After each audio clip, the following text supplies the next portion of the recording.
Semarang Raya diprioritaskan pemerintah Pemprov Jawa Tengah, maksud saya, untuk mendapat bantuan pengisian oksigen dari kapal KRI Dr. Suharso milik TNI Angkatan Laut yang sedang berlabuh di Pelabuhan Tanjung Emas.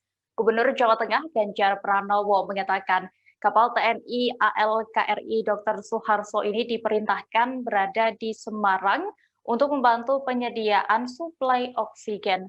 Hal ini pun diharapkan jika Semarang Raya terpenuhi suplai oksigen, maka pemerintah akan memenuhi daerah lainnya dengan berbagai cara nantinya. Pasalnya kebutuhan oksigen di Jawa Tengah sendiri saat ini mengalami minus 30%.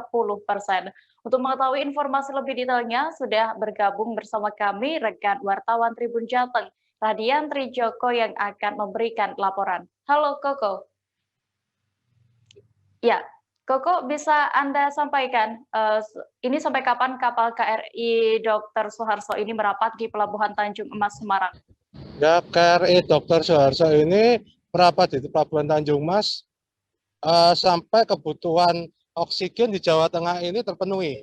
Gitu ya. Iya, lalu sebenarnya berapa kemampuan produksi oksigen dari kapal tersebut? Dalam waktu 24 jam kapal Dr. Suharso ini bisa menghasilkan oksigen 25 tabung, yang rata-rata satu tabungnya itu berisi 6.000 liter. Iya, lalu untuk proses pengisian oksigen sendiri itu bagaimana, Koko?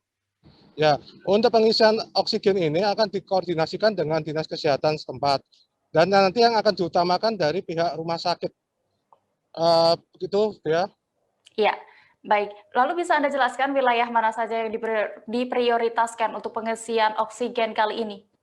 Untuk pengisian oksigen kali ini yang diprioritaskan adalah di Semarang Raya terlebih dahulu. Nanti untuk berikutnya pemerintah Provinsi Jawa Tengah akan mencarikan solusi lainnya, gitu ya.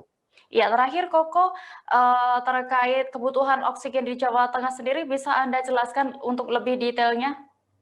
Ya, untuk kebutuhan oksigen di Jawa Tengah sendiri mengalami minus 30%. Saat ini pemerintah sedang mencari sumber-sumber untuk oksigen itu sendiri, terutama dari luar Jawa. Nah, untuk saat ini yang sedang difokuskan oleh pemerintah adalah bagaimana mencari alatnya ini, generator oksigen itu sendiri. Ya, baik Koko. Dan Tribuners, tadi rekan jurnalis kami juga sudah melakukan wawancara bersama sejumlah pejabat yang datang saat pengisian oksigen itu. Berikut hasil wawancara selengkapnya untuk Anda. KRI Dr. Suharso ini adalah KRI jenis kapal perang rumah sakit, sandar hari ini pukul 06.00 di Pelabuhan Tanjung Emas, Semarang. Tujuannya adalah membantu masyarakat Jawa Tengah dan sekitarnya untuk memenuhi kebutuhan kekurangan oksigen, terutama khususnya rumah sakit dan masyarakat sekitar Jawa Tengah. Dalam sehari kapasitas yang bisa diproduksi berapa?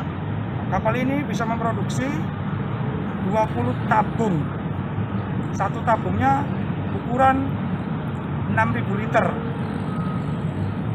Jadi dalam sehari 1 kali 24 jam KRI Dr. Suharso ini bisa memproduksi secara mandiri oksigen murni sebanyak 20 tabung, satu tabungnya 6.000 liter. Pak, proses ininya Pak, distribusinya nanti seperti apa Pak? Nanti. Untuk distribusi tabungnya kita sudah berkoordinasi dengan Dinas Kesehatan, jadi agar tidak terjadi penumpukan, supaya tidak terjadi berdasarkan akan dikoordinir untuk didaftarkan ke Dinas Kesehatan. Nantinya akan diatur jadwalnya perharinya dikirim ke KRI. Akan berapa lama di Kota Semarang? Nah, ini bagus untuk dari pemerintah melalui TNI Angkatan Laut, pemimpin TNI Angkatan Laut melalui Panglima Kormada II, KRI Dr. Suharso ini di-standby-kan di Kota Semarang kurang lebih sampai terpenuhinya kebutuhan oksigen yang berada di Jawa Tengah dan sekitarnya. Nah, boleh diceritakan kan Indonesia ini punya berapa kapal perang yang bisa memproduksi oksigen sendiri? Indonesia khususnya TNI Angkatan Laut mempunyai 2 kapal perang ataupun 2 kapal perang jenis rumah sakit, ada 2. Yang pertama KRI Dr. Suharso yang berada di Semarang ini untuk memenuhi Jawa Tengah. Yang satunya berada di Surabaya, yaitu KRI Semarang untuk memenuhi kebutuhan. Kemarin Pak Dananal memberi info pada kami ada KRI Dr. Suharso yang mampu mengisi beberapa tabung gas untuk kebutuhan rumah sakit. Saya sudah perintahkan ke Dinkes, catatannya sampai tadi siang ada 158 tabung ya dari beberapa rumah sakit dan sudah diselesaikan 43. Jadi ini terus berproses. Saya ucapkan terima kasih kepada seluruh keluarga besar Angel, khususnya Mas Dalana yang mampu memberikan sebuah solusi atas suplai oksigen yang hari ini banyak dipertanyakan di rumah sakit. Oh, kita itu kemarin aja masih minus 30% kok. Maka kita lagi mencari cara lain dan substitusinya. Maka oksigen concentrator kita buat, beberapa rumah sakit itu kita minta untuk membuat oksigen generator, mirip dengan ini. Jadi yang seperti ini tapi dicangkokkan di rumah sakit, ya itu yang bisa berjalan.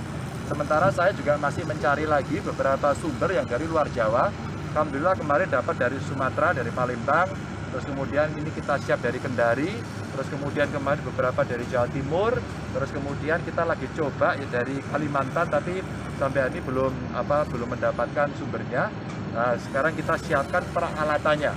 Umpama kemarin dari Kalimantan, terus kemudian dari Sulawesi kita mendapatkan itu, cuman isotanknya nggak ada.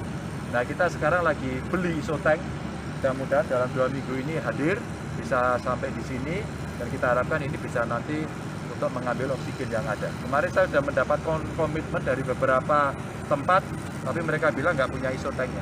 Maka kita ini akan dikoordinasi oleh Pemkot sama Pemprov. Jadi biar ini kita pakai untuk backup rumah sakit dulu. Biar nanti yang butuh kebutuhan yang lain tidak menggunakan sumber yang dari sini, agar rumah sakit dulu menjadi prioritas. Tapi kalau masyarakat ada yang membutuhkan, sebaiknya disesuaikan dengan kondisi kesehatan masing-masing. Dengan satu harapan, kalau mereka mulai merasa batuk-batuk, sesak napas, terus kemudian ada gejala-gejala yang mirip dengan COVID, lebih baik segera lapor saja ke puskesmas, ke RT, ke lurah, agar kita bisa membantu. Itu nanti biar kita rawat.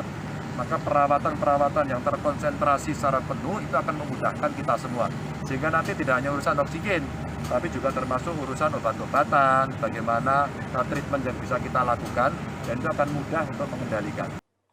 Tribuners, informasi tadi sekaligus menutup perjumpaan kita dalam live update kali ini. Masih di tengah pandemi, kami kembali mengingatkan kepada Anda untuk selalu menerapkan protokol kesehatan dengan ketat dimanapun Anda berada.